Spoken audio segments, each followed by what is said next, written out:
Hots&Cots, Rob Evans, our host. I'm Congresswoman Marilyn Strickland, representing the 10th Congressional District of Washington State, and I'm here in D.C. at AUSA. I wanted a way for junior enlisted living in the barracks to rate their living conditions, whether it's for the worst or for the best. I wanted to provide a platform where they can do it anonymously and in a kind of a way I can advocate for them. The term Hots&Cots, right? Yes. So way back in the day, the idea was you're going to join the military, you're going to get your a hot meal and Yes. a cot, a place to sleep. The standard is higher, so people just don't want a hot and cot. They want decent food. They want to live someplace that's safe and clean and has basic amenities, right? Correct. They don't want to be having to choose between sleeping in a room with no AC or sleeping in their car. Exactly. Which I've talked to many service members who have slept in the cars because it was hot. I represent Joint Base Lewis McChord, which is huge.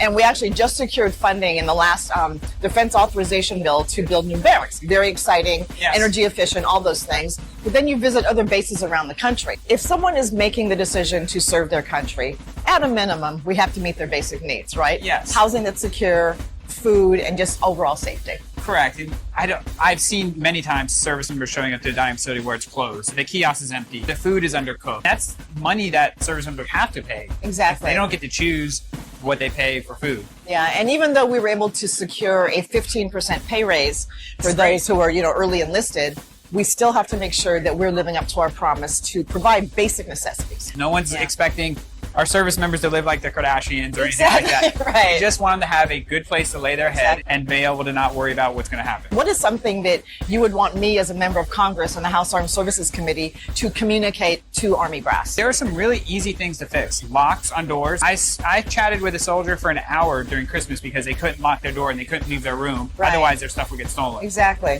And nobody was listening to them. Lighting across interior and exterior are easy. You can go to a Target parking lot and find lighting every 20 feet or something like that. Cameras, security cameras.